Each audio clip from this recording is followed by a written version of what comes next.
Kita ke informasi lain, Saudara. Sidang kasus korupsi yang menjerat mantan Menteri Pertanian Syahrul Yassin Limpo kembali digelar. Sekretaris Direktorat Jenderal Prasarana dan Sarana Pertanian Kementan, Hermanto, menyebut SYL sempat menggunakan uang Kementerian Pertanian untuk perjalanan ke luar negeri.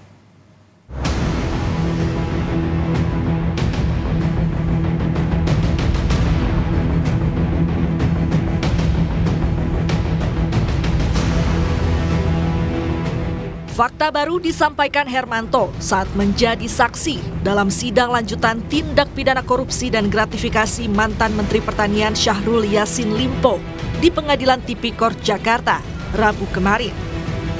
Hermanto menjelaskan perjalanan yang ditanggungkan pada Kementan adalah ke Brazil, Amerika Serikat, dan Arab Saudi dengan total mencapai setidaknya 1,8 miliar rupiah.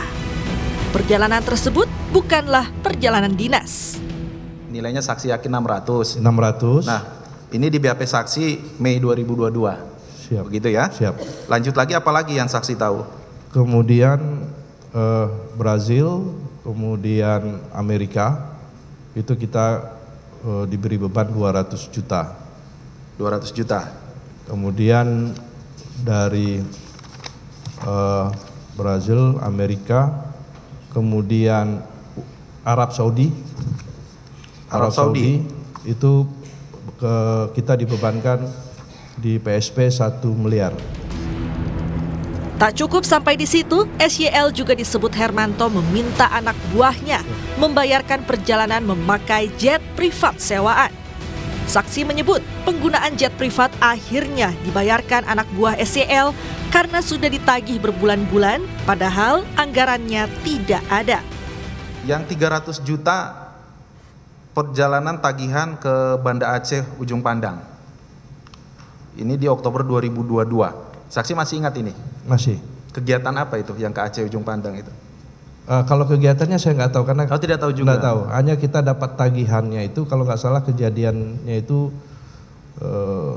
bulan Maret atau bulan apa itu ya? 2022 ya? 2022. Di BAP saksi Oktober 2022. Iya, itu ditagihnya. Oke. Tapi kegiatan yang menggunakan pesawatnya itu sepertinya sebelumnya. Jadi kita tuh tahu-tahu dapat tagihan gitu saja. Artinya ini ya, maksud saksi itu kegiatannya sudah ada, sudah dilakukan. Tinggal ditagih begitu. Ya, ditagih aja ke kita. Sehingga nilainya tahu dari tagihan itu. Dari tagihan itu ya? Saja, tapi kegiatannya kita nggak tahu. Oh begitu, semacam reimburse ya? Iya, reimburse. Pada sidang sebelumnya, saksi yang hadir menyatakan Syahrul Yassin Limpo menggunakan dana Kementan untuk keperluan pribadi, antara lain kartu kredit 215 juta rupiah, pemeliharaan apartemen 300 juta rupiah, angsuran mobil 43 juta rupiah per bulan, hewan kurban 1,6 miliar rupiah, operasional rumah dinas Widya Chandra 3 juta rupiah per hari, dan gaji pembantu di rumah Makassar sebesar 35 juta rupiah. Bukan hanya untuk pribadi, Syahrul Yassin Limpo juga menggunakan dana Kementan untuk keperluan keluarga dan kolega. Di antaranya untuk mobil anak 500 juta rupiah, umroh keluarga 1,35 miliar rupiah, hingga hitanan cucu sebesar 1,2 miliar rupiah. Tim Liputan Kompas TV.